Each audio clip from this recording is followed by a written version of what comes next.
Avoid legal snags by telling people they're being recorded. More privacy info. No, okay. All right, we are back. All right, back with Red Chucks to talk about Bruce Lee, the 1-inch punch, breaking stuff, the art of manliness, etc. So we were just talking about Bruce Lee and the 1-inch punch, and that's such an interesting concept because there are so many nerds out there on the internet who will talk about the 1-inch punch like it's this lethal fight ender, and other people are like, no, it's a positional tool. And then we have you, who did this breaking demo in this championship brick breaking competition, where you actually used the 1-inch punch to break a stack of 8, was it 8 Yeah. construction grade concrete Yeah, it was slabs. 7 or 8. Yeah. Yeah, and the reaction of the adjudicators of the tournament, I remember that specifically. They're watching this, and like both of them jump in front of the screen. They're like, "What the heck? Did he actually do that?"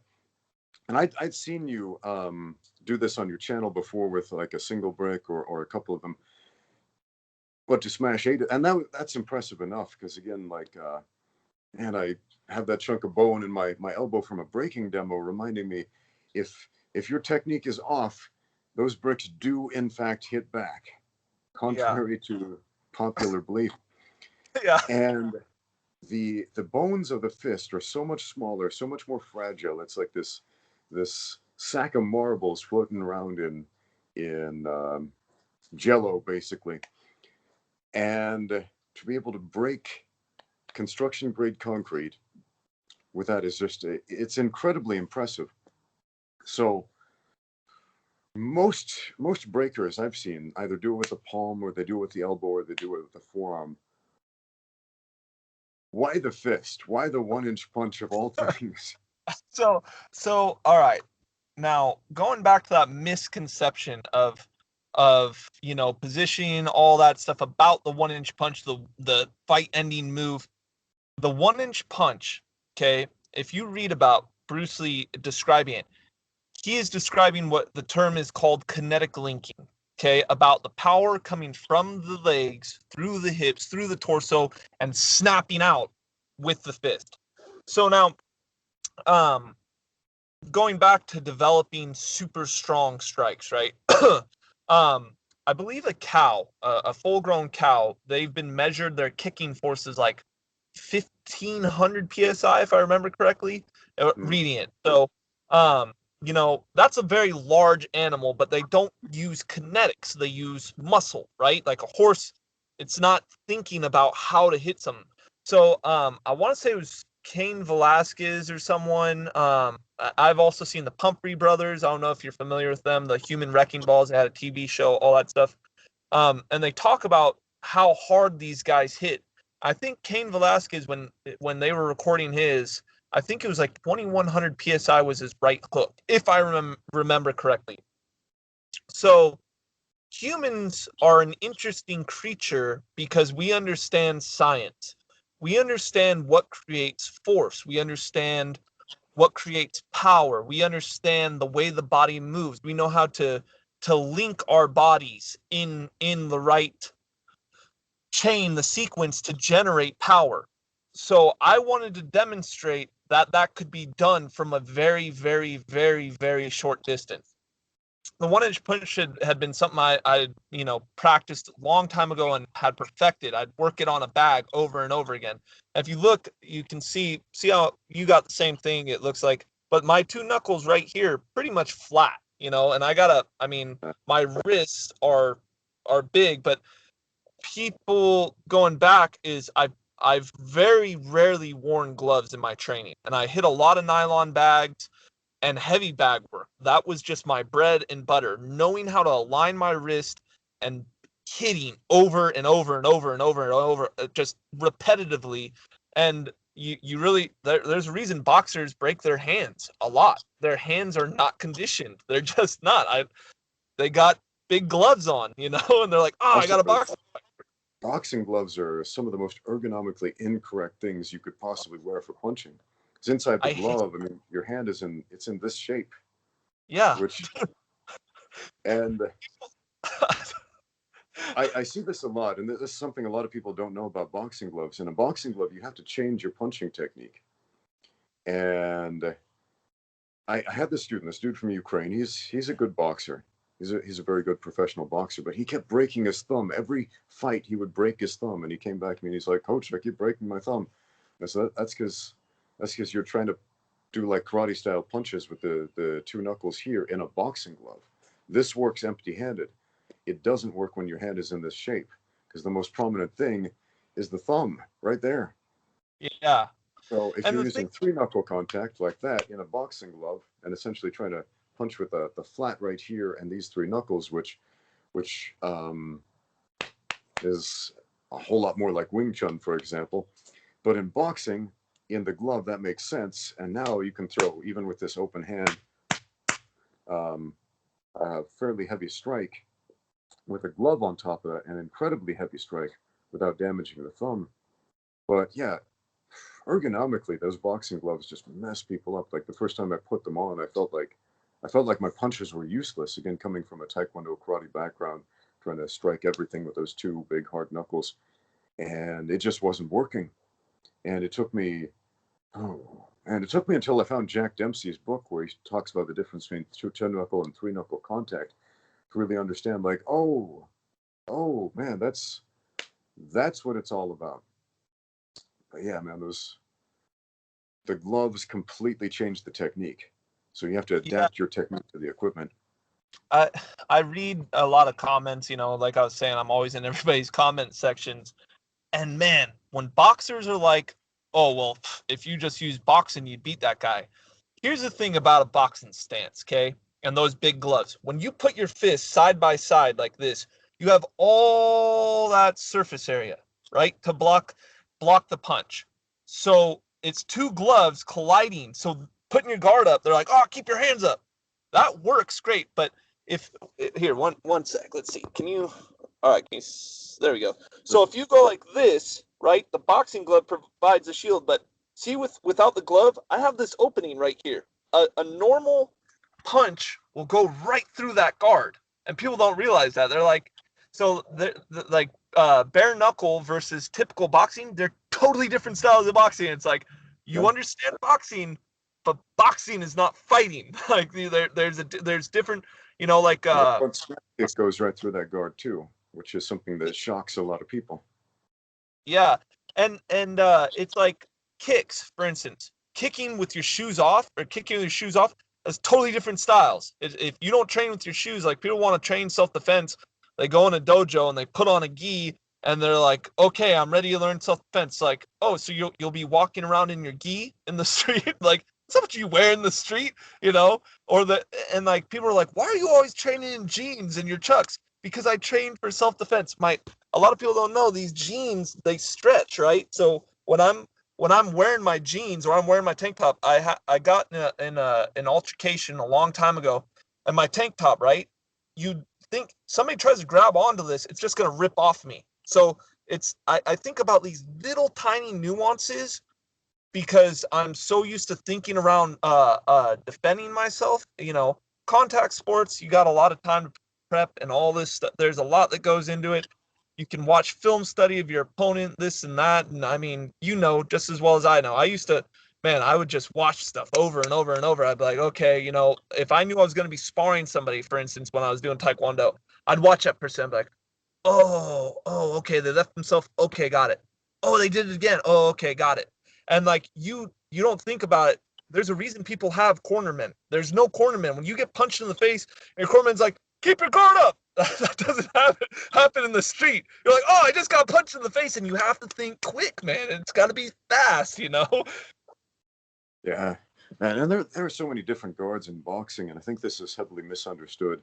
And one video I've really been meaning to get around to is to make a technical video about the different guards in boxing, and what it really means to keep your hands up, because that's well-intentioned advice, but it gets people into trouble.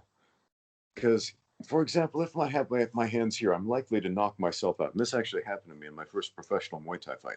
I knocked myself out because Again, Oh, some people are screaming, "Get your hands up!" because I'm fighting this much bigger guy, and he's coming in super aggressive, throwing heavy, heavy hooks at me.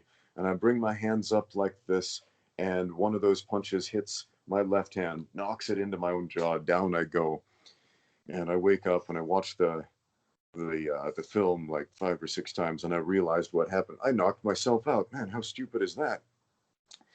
And man, even more important than saying keep your hands up, I think a better cue is keep your guard up, because there are different types of guards. For example, the shoulder, the lead shoulder, is one of the yeah. most important things you can use to protect yourself. Like even if you're using like and if you're using a long guard, like a Muay Thai long guard, what happens? You're covering with the shoulder. If you're using like a peekaboo stance, like Mike Tyson, what are you doing? You are protecting with your shoulder. If you're using a Philly shell, like Floyd Mayweather, what are you doing? That shoulder's up there. If you're using the English boxing stance, like they did 100 years ago in boxing, it was very, very prevalent. Guys like Jess Willard, for example, that lead shoulder is up there. Okay. So I think a much better cue, keep your lead shoulder up, because that's the shield for your chin. But nobody ever says that. It's just keep your hands up, which it's so grossly misunderstood. And But thanks to the reminder to get on to making that video, man, because that yeah, needs to be said. I well, see and so many. that's the thing too. Like you tell a guy keep your hands up, and the wrestler across from like that's exactly what I wanted, and they just go for the double leg. So it's like when somebody says keep my hands up, I'm thinking that's great for maybe striking, but a Philly shell is probably I use kind of like a long guard Philly shell.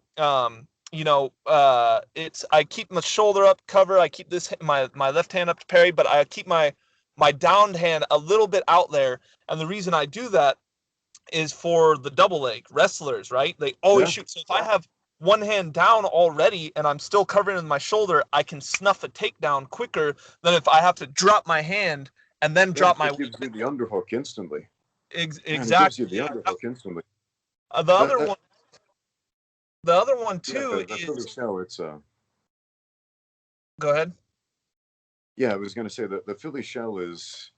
A lot of people think, oh, that's only for boxing. It's only for outside the pocket. It would never work in MMA, except that when you assume that position inside the pocket, like deep inside the pocket, put some pressure on the other guy in an MMA fight, lead shoulder up, put pressure on him, make contact, keep that Philly shell intact. As soon as they reach for anything, if they reach for a collar tie, you've got an underhook. If they reach for your leg, you have an underhook. If they reach for an underhook, you have an underhook. And with that underhook, you control the fight. And man, that's another thing I need to make a video on.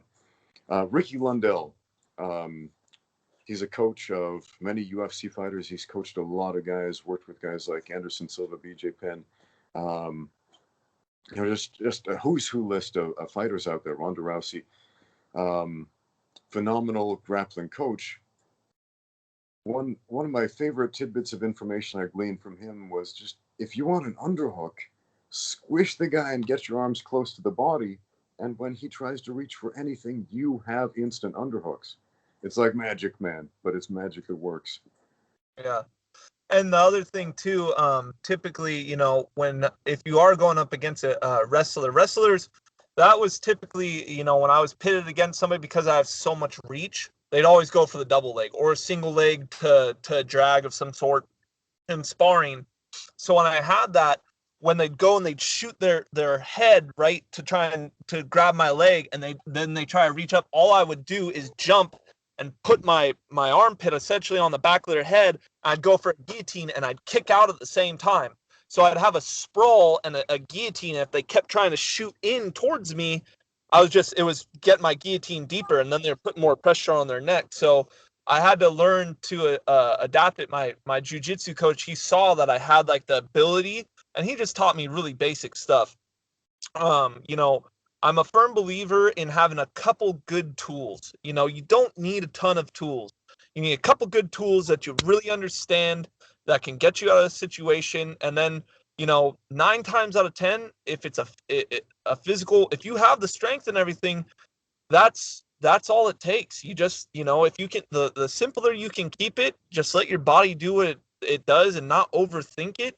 you're going to be in so much of a better position than if you're like, oh, well, he's sidestepping left, so I'm going to spinning hook kick to the right. It's like, if you're thinking about it that much, then it's going on too long, Yeah, then you won't do it. If you ever think about it, you won't do it, man. Yeah. But yeah, that brings up something about self-defense, man. Anytime I hear the word self-defense on the internet, the first thing I think about is these ridiculous self-defense videos that I picked apart on my channel, because there's so much of that. Like, there's so much dishonesty in the self-defense industry. Like, people telling you, if you just put your hands and feet in the right place, you'll be able to defeat larger, stronger opponents. So it's so interesting to find people who use the term self-defense, but for real. Like Jack Dempsey, for example, used that term self-defense in his book that I'm always raving about on my channel, that I think everybody should read, Championship Fighting. And he said, this is not a book about sport fighting. I mean, it is, but he said, this is a book about how to defend yourself with your fists. Because that's what he was interested in, the art of winning fights, all kinds of fights. Same thing I'm interested in. And that's why that book resonates with me so deeply. But he used that term self-defense. And 100 years ago, self-defense meant something very different. When somebody said self-defense, it meant being able to intelligently defend yourself. And today, man, when I hear that word, I think of either woo-woo nonsense or, oh man, Marie Claire's infamous grab the wrist, no, my other wrist, or whatever. You know what I'm talking about. Yeah. So yeah, it's great to hear. It's great to hear, people trying to bring the defense back into self-defense, if you will. So going back, I know you like to look at animals, right? You've observed animals fighting. So an animal that amazes me is the Wolverine. You ever watched a Wolverine fight a pack of wolves or a bear? They have videos of a little Wolverine chasing a bear up a tree. Okay. So I always tell people that the easiest way to defend yourself, if you're in a situation you cannot get away, don't think about defending like covering up, right? Unless they've already knocked you to the ground, you have no other choice. Your first thing should be attacking, and with the utmost devastation that you can possibly do. If your life is in danger, that's what you should be doing. There's no and ifs or buts. Doesn't matter. Just go at it. And the reason I did that is because I've seen, right, you really want to know how to deal with a larger animal. A larger animal like a bear, it uses its size to intimidate. A Wolverine uses its ferocity to intimidate. So you could have typically criminals, right? Let's talk about the criminal mind. They're typically bullies. They prey on the weak. And what I mean by that is, unless it's some highly sophisticated criminal, they're always going to go after someone weak, right? They're like, oh, there's, that guy doesn't look like he can fend for himself, or that girl doesn't, or that woman doesn't, or whatever. So they're looking for an easy target. They don't want to deal with no trouble. They want to get away with their crime. So you give that person trouble, right? You scream, you yell, you fight, you claw, you do whatever you possibly can, right? That person, nine times out of 10, if they're not as determined as you, they're going to be scared. They're going to be running away because they don't want to get arrested. They don't want to spend time in jail. They don't want to go to jail and then find out that they're not the biggest fish anymore. That's the bottom line. That's the truth. They're just as scared as you. And this goes into, we were talking about traditional martial arts, mixed martial arts. I think there's a problem both in TMA thinking that there's magical chi powers that make you invincible, and MMA fighters or guys with professional records thinking they're invincible. Just because you go to the UFC, right? If I see it, like if John Jones, okay, the UFC champion, my weight division, all that stuff, great fighter. There is no doubting that. But he's still a man. And that was going back. If he came to hurt my family, I know the reality of fighting. It only takes one shot. That's it. Only one good clean hit, and you can drop the hardest of men. It's that simple. And I know that about myself, and that is the reality of it. There are no superpowers. It's just another man standing in front of another man. And this, we're seeing this happen more. Smith, right? That guy Smith, that guy that broke into his house. Yeah, Anthony Smith. Yeah, Anthony Smith, that guy wasn't that big. He 170 pounds. Smith had all the experience, top contender, all this. And guess what? I believe it was his mother-in-law was the one to think to grab the knife. So think about that for a Yeah. second. The mother-in-law had the instinct.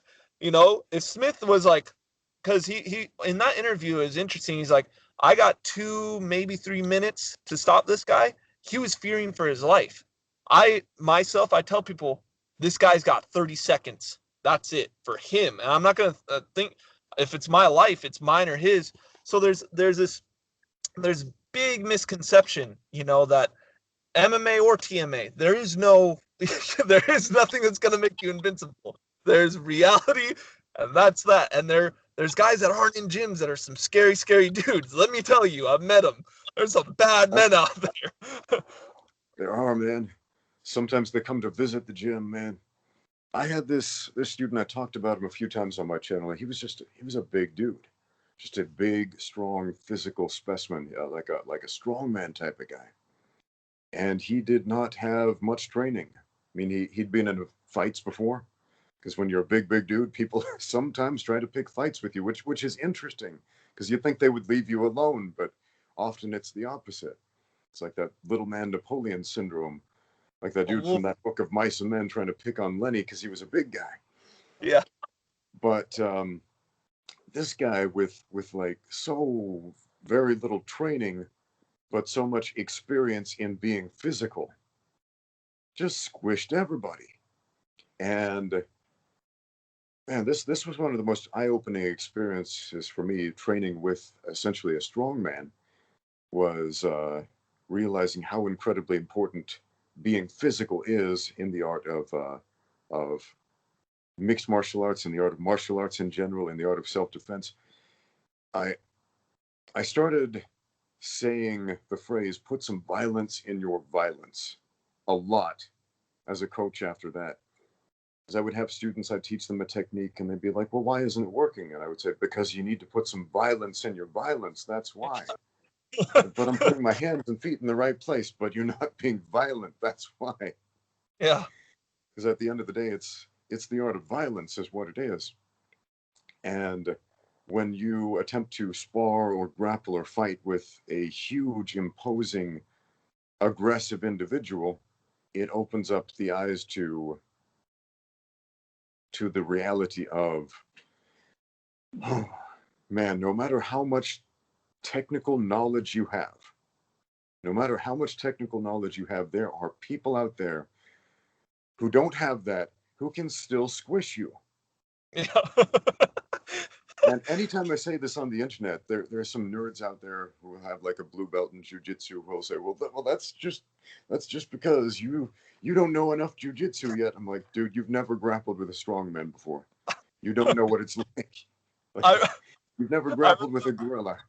I was so that reminds me of hilarious stories. I was grappling at my buddy's school. We were wrestling around, and I had done jiu-jitsu, but I'd never done wrestling, not freestyle, none of that. So the whole giving the opponent your back thing, right, that you do in wrestling but you never do in jiu-jitsu, totally foreign to me. I was like, oh, he's gonna pin me on my back. I was like, sweet, I can throw a triangle here. Oh, arm. I'm like, oh wait, this isn't submissions. So like I'm thinking about it, and I'm like trying to like learn this new grappling style, and like you were saying, going back to it, I was overthinking it, and it was making me get pinned because I'm trying to think of the wrestling technique. I was getting pinned by guys smaller than me, and then I was like, you know, obviously the guys I was wrestling with, I'm not trying to hurt my partners, but they were technically sound wrestlers. So I said, okay, I was like, I told my coach that I was training with, I was like, hey man, I want to wrestle with a big dude, a big guy. You know, I want to be able to try to put, like you were saying, put your violence in your violence, like actually try. Because if, for instance, if I'm sparring with a small guy, I just pick him up and slam him over and over. It's like, oh, well, that was really nice. Don't want to spar with that guy anymore. So I told him to bring this big guy. So he brings this guy. This guy is a big dude. He's 270 pounds, probably like 6'1", 6'2". And so I had height on him, but he was just a big dude, and he was explosive, and he was flexible. He was like, he was like Kung Fu Panda of wrestling. Like, I was like, wait a this guy come up with this stuff? Like, you're pulling it out. Like, come on, man. So anyways, but I was able to actually try. And what I mean by that is I didn't have to hold back my strength as much because I knew he was a big guy and could handle it. But then I stopped thinking about wrestling and I was just doing what I was doing. And at the end of it, we went 3 rounds. They were shark tanking me that day, trying to get my stamina up. He's like, all I know, right, is what he looked at me in the eye. He's like, I've wrestled a lot of guys. He's like, and when you grab a hold of me, he's like, you are a strong mother. And I was like, thanks, man. I appreciate that. So even as a big man, he understood that. And going back to simplicity and self-defense and all that, having that, just that switch, if you have that switch and you already have the body mechanics understood, like that's why I do so much bag work and train with my dummies and stuff, because I can go as hard as I want. And then I know if a situation arises, I just turn on the switch and let my body do what it naturally is going to do. And that 9 times out of 10 will serve me way better than, oh, I got to think about this for a second, you know? Yeah, that's interesting. One of the big differences between wrestling and catch wrestling and Brazilian Jiu-Jitsu is that in wrestling or in catch, saying somebody is strong is a compliment. Like, man, you're strong. That's awesome. If you say that in Brazilian Jiu-Jitsu, that's a backhanded compliment. Oh, you're so strong. The implication being, you only beat me because you're physically stronger. But if you were my size, if you didn't lift weights like me, then yeah, I would have totally choked you out. Which, it's so bizarre to have that mentality in a martial art, because what is stopping you from lifting weights, right? What is stopping you from getting stronger? It's you. I mean, that's it. That's it, man. I remember when this finally clicked for me, when I started lifting seriously, and I didn't start lifting seriously until my 30s. And this shocks a lot of people because, the people accusing me of being on steroids, I'm like, no, I just started lifting weights and eating better. They're like, no, steroids, but lifting weights and eating better at any age will make you stronger. Like how old was I? I was like 32 when I started lifting weights seriously, like 10 years ago. And, most people think if you don't start when you're a teenager or when you're in your 20s or whatever, you're screwed. Absolutely not. I mean, there are studies about guys in their 90s, geriatric people in nursing homes, and when they start doing a basic strength training regimen, their quality of life improves dramatically. Their strength improves dramatically, even at advanced ages. And so nobody's accusing these old dudes in the nursing homes of being on steroids, but oh, man. It's just like, man, and the thing is like, I'm a firm believer that if your hormonal systems are jacked up, there's so many outside factors, and you really need TRT, testosterone replacement therapy.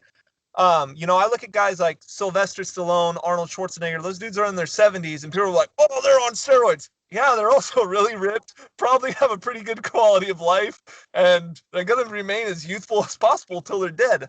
So, like, I always tell people people don't realize steroids are a felony, right? Where I live, they're a felony. You get popped with them. yeah. And so for me, I always Same here, man. Same here. Yeah, so it's like I led a bad life and I left that life behind. So why would I go back to something just to get gain? You know what I'm saying? When, man, there's tons of health supplements out there that will do exactly what you need them to do if you put in the weight. Yeah, you might not be Superman, but I've seen guys, the thing that they don't understand too is these guys will get huge, right? They'll get so massive and so strong, and then when they're off cycle, when they're off these supplements, whatever, they're steroids, they're just they deflate, and it's because you're introducing high amounts of something your body cannot produce. But you can, I mean, cholesterol, for instance. I always tell people about cholesterol. Cholesterol is the parent hormone, essentially, that your body uses to create dihydroepiandrosterone, and that creates dihydrotestosterone, testosterone, estrogen. I could run down this whole list. And a lot of guys are like, oh, I don't want to eat fat because it makes me fat. No, it doesn't make you fat. What makes you fat is sitting there and drinking your soda that messes up your insulin response, which in turn makes you store fat. People don't realize a sugary drink is way worse than a ribeye steak full of full fat meat, man. I'll be eating gristle and people are like, ugh, you're so disgusting. Why are you so skinny and ripped? Because I know science, man. Just pay attention to it, you know? Yeah. Yeah, man. I made this video. It's titled "What a Fighter Eats in a Day," and it was just following my eating of one day. It's like 6 meals and some snacks in between and all this. And I got so many comments like, "How are you not fat? How are you still a skinny guy? How is that physically possible?" I'm like, "Because I train." And also look at the food. What is it? It's like chicken and rice and vegetables and yeah, whole foods. It's not garbage. It's not empty calories, but this shocks a lot of people that the difference between somebody who is strong and muscular and athletic and their diet and somebody who is overweight calorically is often very, very similar. In fact, often the guys who train are eating more than the guys who are fat calorically. But yeah, man, the difference, how they move, how they breathe, how they think, all those other things besides just what is being consumed calorie wise. And I think that's an important factor to play in too. Is you talk about calories. People think all calories do the same thing, but it's like, I'm gonna add vegetable oil to my car engine. No, no, that's not what you got. Like, so I tell people, yeah, sometimes I eat. Man, when I was my heaviest, I was probably about 237 pounds. That was like my heaviest I was ever. I remember exactly what I was doing. I was drinking a gallon of whole milk a day, just like I'm doing right now for my challenge.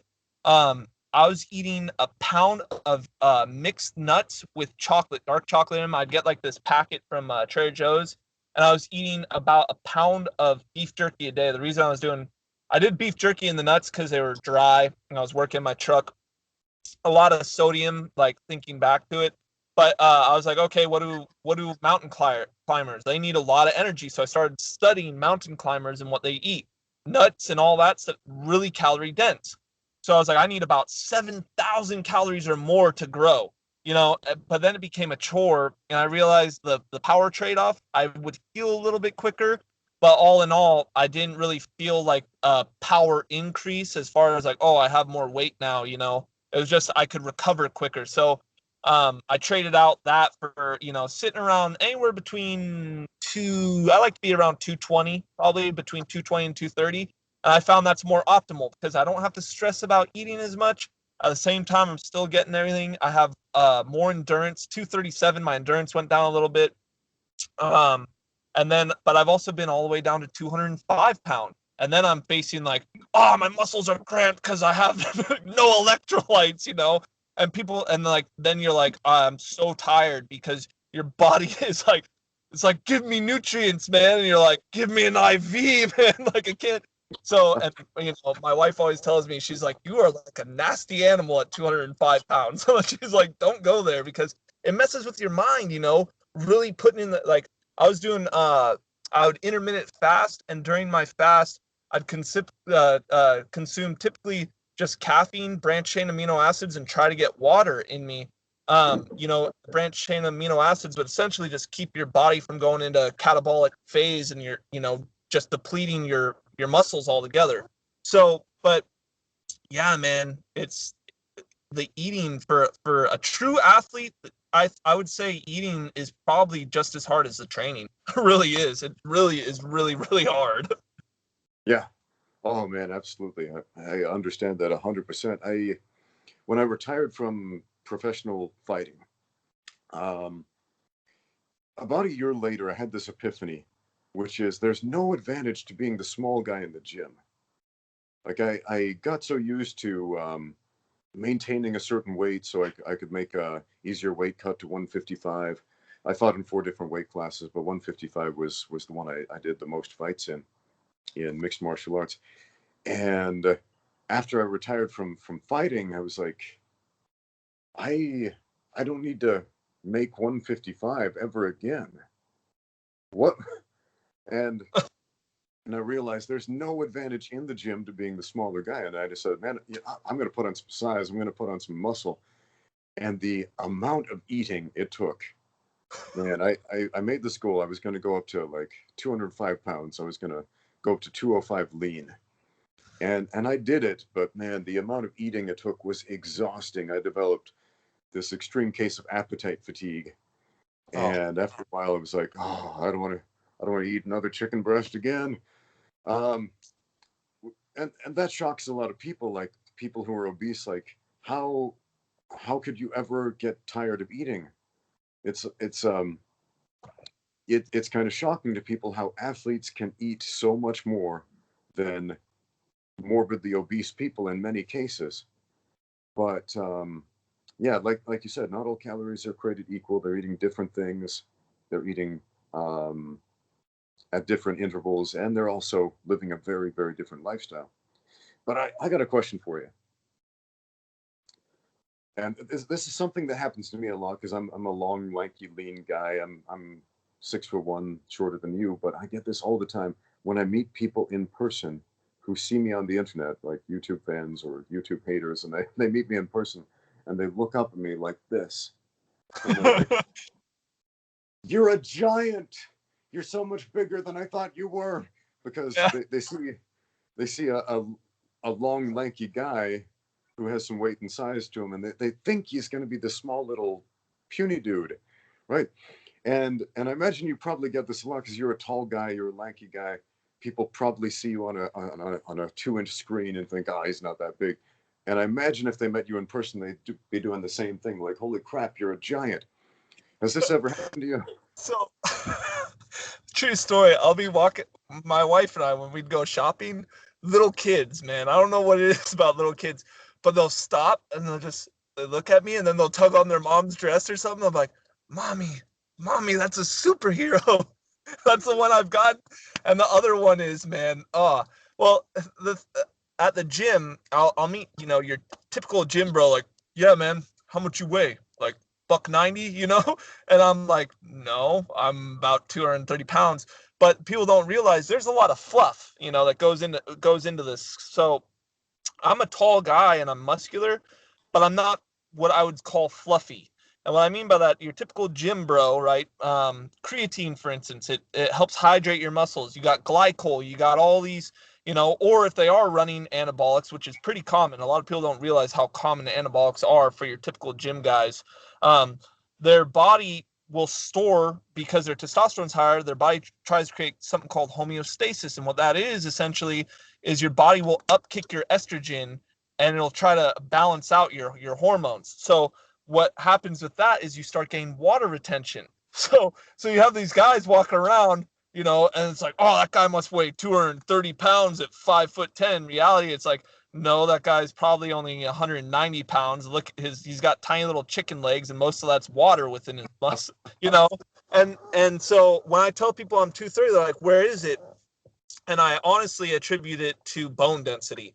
I always tell people, like, drinking a gallon of whole milk a day and with hard training. I was actually talking to a guy on your thread today, and we were talking about breaking limbs. He's like, oh, that doesn't happen in fights a lot. And I'm like, I don't know if you understand, but like, going back from self-defense, two pro fighters kicking at each other's legs is not the same as a guy that has conditioned limbs and has professional attributes kicking at a normal person. So like, you gotta say you got a guy here. Here's a scenario: guy's leaning up against a wall. His knee is completely locked out. He's got his other foot up on the wall, arms crossed, trying to look at like a tough guy, right? And you're about to fight with this guy, and you throw the first move, and your first move is a side kick as hard as you can to a completely locked out leg of an untrained fighter. Now all of a sudden the movie breaks. That becomes a very real reality. So going back to bone density and yeah, when I tell people my weight, they're like, no, there's no way. And I'm like, yeah, man, there's a difference between muscles looking voluminous and muscles being dense. So they're expecting a bodybuilder physique as opposed to like a functional fitness physique. Yeah. And I get this all the time. I had this guy come on my channel and just leave comment after comment after comment. Like, I was walking around like 94 kilos. What is that in pounds? It's 200 something pounds. I don't remember. And this guy is like, that's more than I weigh, and I'm bigger than you. I'm like, if that's more than you weigh, then you're not bigger than me. So I made this video. I don't know if I posted it. I posted a picture on the community moments or whatever it's called on YouTube, of me stepping on the scales weighing at 94 kilos, and this guy's like, where is it? Where is it? And I think a lot of that is also people look at upper bodies and they assume like, you know, Oh, all these guys who skip leg day or just have a leg day in the week. And like, that's weird to me, honestly. it's so Especially weird to me too. have you heard of the Bulgarian squat program? Not a Bulgarian split squat, but the Bulgarian squatting So schedule. the only reason I'm really even familiar with the Bulgarian, I don't know if you know, there's another YouTuber. He's more of like fitness kind of kooky guy, crazy. He's super strong though. Eric Bugenhagen. You ever seen that guy's videos? No, I'm gonna have to check that out though. Okay, Eric Bugenhagen. He was a Division I wrestler, I think is what it was, for Wisconsin back in the day. Okay. He's so remember how I was telling you there's those people that I see and I'm like, that's a strong guy and that is something to beat. He's that guy. So I know you've seen some of my lists. His lifts incredible. And he's like 6'1", 6'2", probably like 240 pounds. He's in his 30s, been weight training way far longer than I have. I only started weight training 10 years ago. So anyways, he does that Bulgarian method, but yeah, man, going back to legs, I train in jeans. People don't realize there's horse legs. You know, it's like say whatever you want about my upper body. Like, I don't really care because power comes from the legs. It amazes me that people don't realize in every sport, golf, baseball, running, cycling, swimming, boxing, which is a striking art with just your hands, judo, jiu-jitsu, it's all about the legs. If you don't have legs, you don't even have real strength. You can have the biggest upper body in the world, and it is the foundation. It is the foundation, foundation, man. I just recently became aware of these new style of bodybuilding competitions where they wear board shorts. I guess it appeals to two types of people. Either guys who don't want to wear a Speedo in a bodybuilding competition, and I get that, I guess. But also to guys who like to skip leg day, which is so fascinating to me.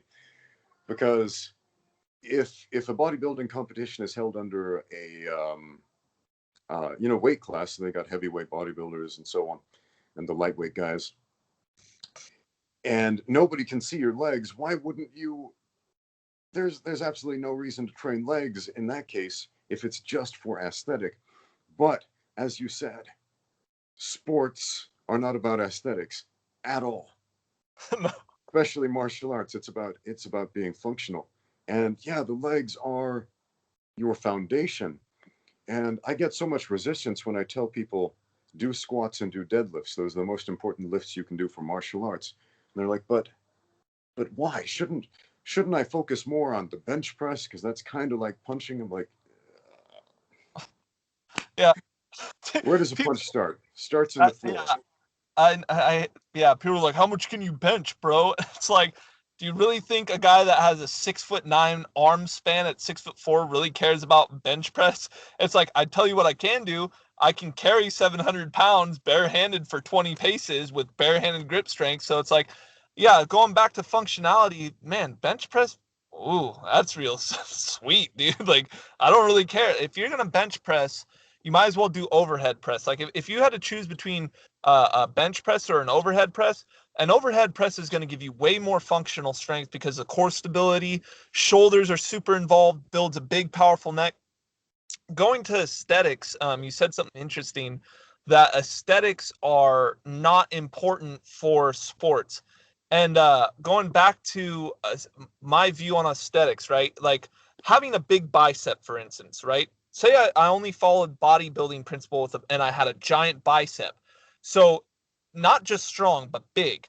So now I do a rear naked choke, and now all of a sudden the between the space becomes smaller because of the size of the muscle, right? So now I've taken aesthetics and I've made them functional. Or having a big neck, right? Jack Dempsey talked about it chewing, right? He was always chewing. I believe it was tar gum, wasn't it, that he chewed? Yeah. Yes. Yeah. Okay. So if you think about that, he was building an aesthetic jaw, right? And building up the neck, right? That's aesthetically pleasing for most men. You see a guy with big traps on shoulder, you know that when you hit that guy in the chin, guess what? These are like braces, and he just he can eat a punch a lot better. So I always tell people, you know, aesthetics, like trying to be overly aesthetic is one thing, but there is a role that it plays. And going back into the psychological aspect of it, you see a guy who's ripped, jacked, strong, and he yells at you, you're gonna be like, oh, that's a scary looking dude. Regardless if he has no skill or not, mentally you might be like, why did I do this? Like, that wasn't good. So you can gain a mental edge, you know. And I always tell people that, like, to be powerful, right? Because I know a lot of big, powerful guys. Powerlifters, for instance, a lot of them are heavy set guys, and you look at him and be like, he's just kind of an overweight guy. Strongmen, same thing. They're tall and they're like 400 pounds, but a lot of them aren't super aesthetic. But then you have the aesthetic fighters or the aesthetic strongmen, like that guy Murios Podzanovsky. You look at that guy and you're like, that is a physical specimen. Yeah. He looks like a superhero from a comic book. Exactly, and that plays on the mind. So I tell people, if you have aesthetics, there's no problem with that. Like, if you like to train to look good, you want to train functionality first. But if you want to train to look good, that's going to play on the psychological component of whether it be self-defense. People could, you know, if I put on a really nice, you know, suit or whatever, and I didn't have tattoos on my hands, my face was cleanly shaven, and I always walked around smiling, and I drove a nice, you know, Honda Prius or Toyota Prius, whatever, and I got out in the middle of the ghetto and I just, you know, walked around with this big old smile on my face. People would be like, that guy, that's an easy target. And boom, instantly I got problems. Now, if I roll up in a beat up truck, you know, I get out and I smell bad and I look gnarly, people be like, I don't know if I want to deal with that. So there is that the psychological component to the aesthetics that I find somewhat intriguing. Nobody wants to mess with a pit bull because it looks scary, even though a lab will bite you just as much as a pit bull will, you know? Oh man, this is exactly why I got robbed so much when I was an LDS missionary in the slums of Argentina back in the 90s, man. I don't know if you've seen those guys. White shirts, ties, clean shaven, very clean cut looking guys. And the Villas de Miseria in Buenos Aires, it's oh man, it's some of the worst third world slums out there. And people are poor, they're struggling, there's lots of violence, drugs, gangs, etc. And then they see these guys walking around in nice suits and they're like, what is this all about? Let's see what this guy has in his pockets. Let's go take it. And man, I got mugged so many times. But eventually they figure out, oh yeah, they're a bunch of religious nuts. They don't carry money. Yeah, leave them alone. But if around in the Punisher t-shirt, they would have seen the Punisher t-shirt. They're like, don't mess with that guy, you know? I don't know, man. They might have thought, that's a nice t-shirt. I want that. Do you remember what I'm trying to think of that movie? Was it gosh, there's a guy and he's wearing what is that movie? Anyways, he's got American pants on and like stars and stripes, and he's like, you think anyone wants to get kicked when I'm wearing a pair of these bad boys? Forget about it. And Dynamite, Rex Kwando. Yeah, right, exactly. So it's just, you know, I just think about these little tiny nuances, man, and it's served me well so far, you know. I mean, you know, and going back to like being built like a formidable person, man. What's formidable today is just it's humans have lost their way, you know. Going back to mystical chi powers, me and you are having a conversation over the world, and I'm looking at a phone sitting in my car plugged up to some mystical energy source called electricity with my AC on, even though it's 100 degrees outside. If that's not magical enough for you, like, what more do you people want? You know, it's like, you got enough of it. Why don't you go out there and seek some reality for a second? Yeah, man. That is so fascinating. Oh, technology is magic. It's magic, man. And it is so interesting that for pretty much the entirety of recorded human history, all of these amazing magical technological developments have happened in like the last 100 years. Like 100 years ago, we were in the horse and buggy era. Today, they're sending rocket ships off to Mars and planning colonizing other planets and whatnot. And it's a different time, man. 100 years. But I got some ideas about that. At risk of sounding like the Ancient Aliens guy, you ever watch that film? Oh man, it's that's the thing, you know, at risk of saying, it's like, man, YouTube, you gotta be careful, man. So careful with what you say. And I think that's probably one of the reasons I haven't grown, because, man, Because you speak your mind. Yeah, what you see is what you get. You don't like it. It's like, you know, could you imagine having to kiss everybody's butt to just. I remember Icy Mike. He was talking about that. He was talking about talking to Shane Faison from Fight Pit. And if you watch Shane's channel, he looks like he's got like pearly white. He's Hollywood. He's Mr. Hollywood, you know. I will never be Shane Faison, and that's totally okay with me. But anyways, Icy Mike was like, he's so nice. And then when you talk to him in person off camera, he's like, that guy, the first thing he dropped was an F-bomb. And I was just thinking to myself, like, I was like, yeah, you know, I could totally see it, but man, so many people, they got to save face. And it's like, when, like I said before, when I say something, I do it. You want a reality, here it is. You don't like it, go watch the Kardashians. If you want to not have reality, like, I don't know what to tell you. Yeah, man, that is interesting. As a man, when you have a YouTube channel, when it starts to turn from a personal project into a brand, man, that can be problematic for just being honest. Like, I just got a sponsorship deal on my channel, which I'm actually really, really excited about, because it's from a brand I actually use, the Nogi BJJ fight apparel company. So I'll be pimping out some rash guards and stuff, which I'm totally fine with because it's stuff that I use anyway. So Yeah. But at the same time, if your channel starts to grow into a brand and you start to turn into a persona instead of a person, I think that's troubling to me. That's something I never want to happen on my channel ever, you know. But I have seen it happen to others. I have seen it happen. Like, I don't want to point out any names, but at the same time, I've seen other guys who refuse to go down that road.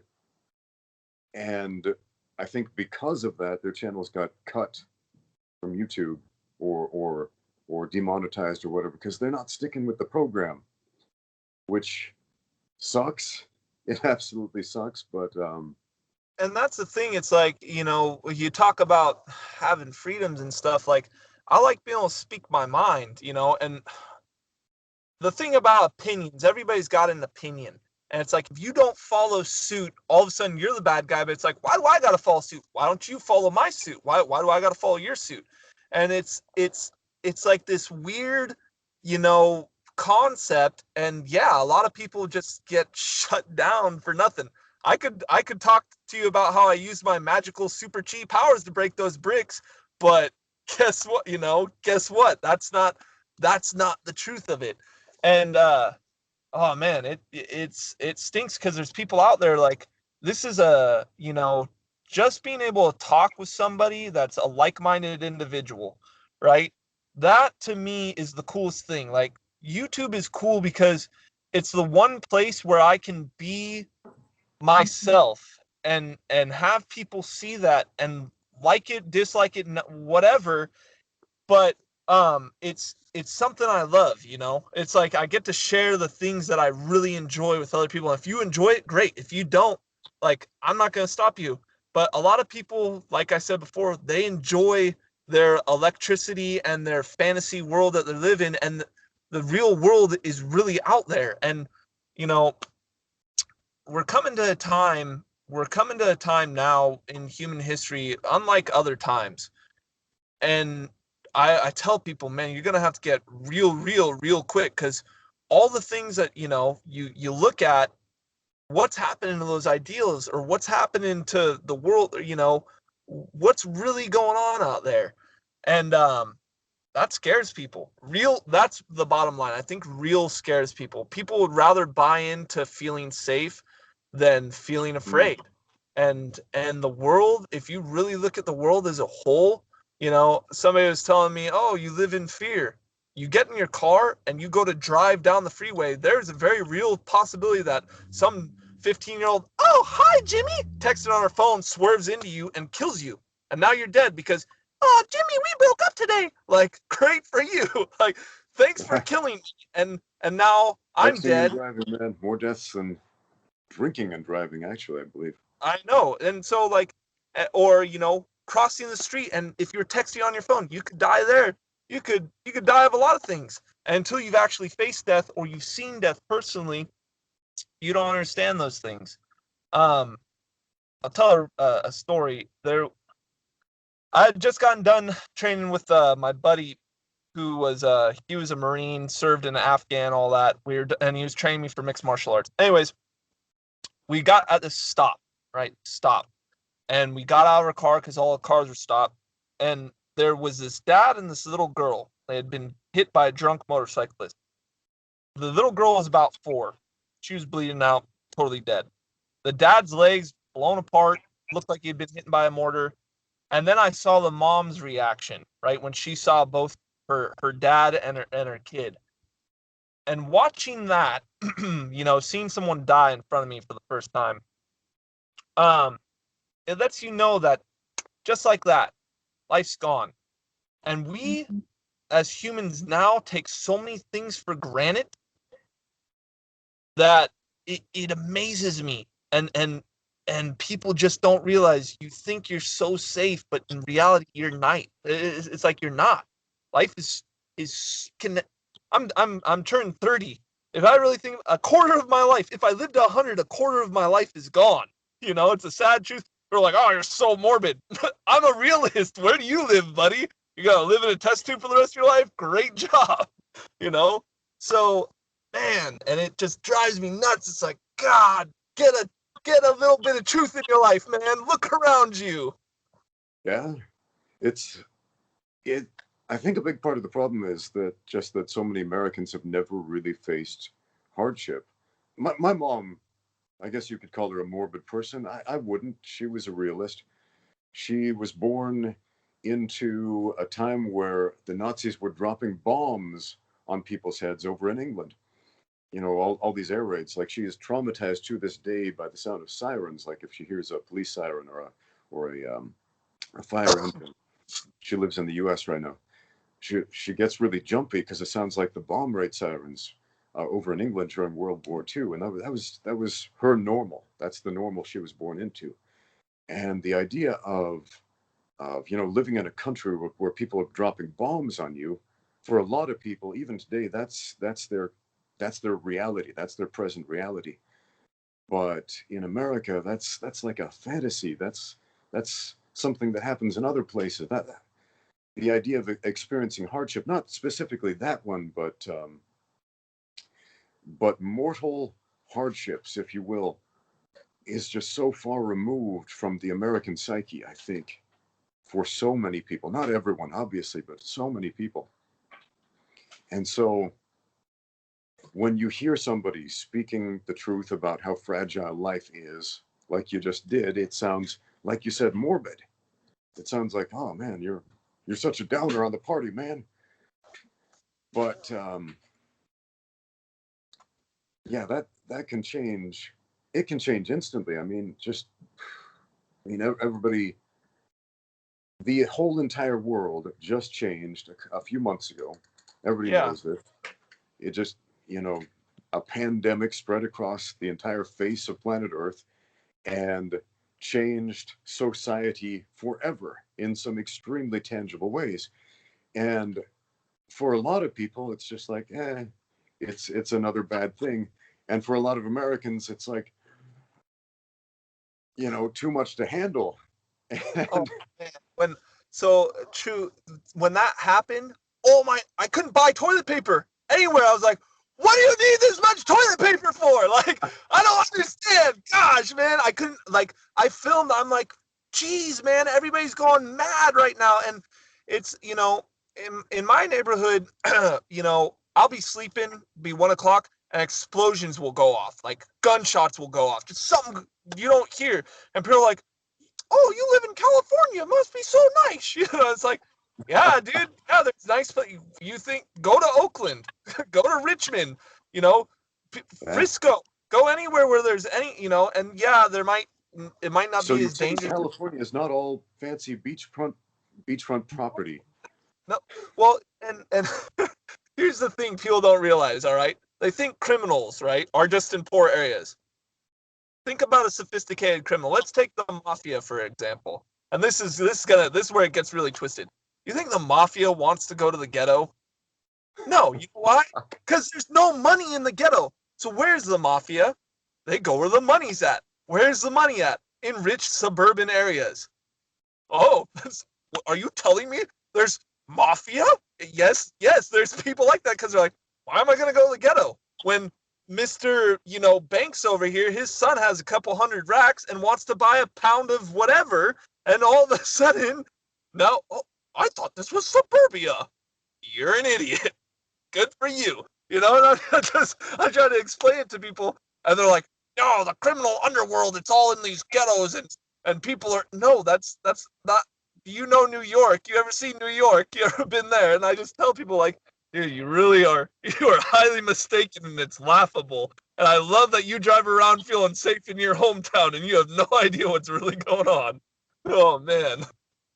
There is crime in all walks of life, and I'll tell you what, the biggest gangs, the most dangerous gangs are generally running under the facade of government. I'm just going to put that out there. Don't say it, Ramsey. You're in China. They're going to shut you down. Oh, not the CCP, of course. They're totally clean. Oh, man. But yeah, man. There's a lot of misunderstanding about what you can and can't say in China. Like, I constantly get these questions on YouTube, like, aren't you afraid of being in China? Didn't they just lower your social credit score for saying that thing about kung fu? And nobody cares, man. Nobody cares. What the Chinese government cares about is if you are like publicly speaking out against the government, right? If you are protesting against the government, and that sounds very shocking to Americans because Americans have the right to protest against the government. Americans have the right to bear arms against the government if they deem it necessary, etc. Americans have the right to put the government in their place. This is a very unique situation in the world. Most other countries do not have that right. And so when Americans hear about China, like, what, you can't protest against the government? That's un-American. Yes, it's very, very un-American. It is the definition of un-American. So America is a very, very unique situation in the history of world governments. So unfortunately, I think Americans would do much better to take better stewardship of that right.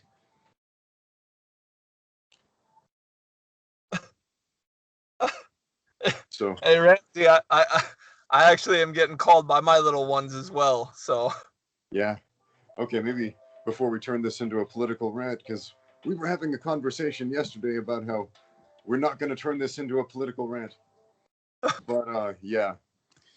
All right, Jordan, thank you so much for being on the show today. man, Appreciate it. We should definitely do this again sometime. Yes, sir.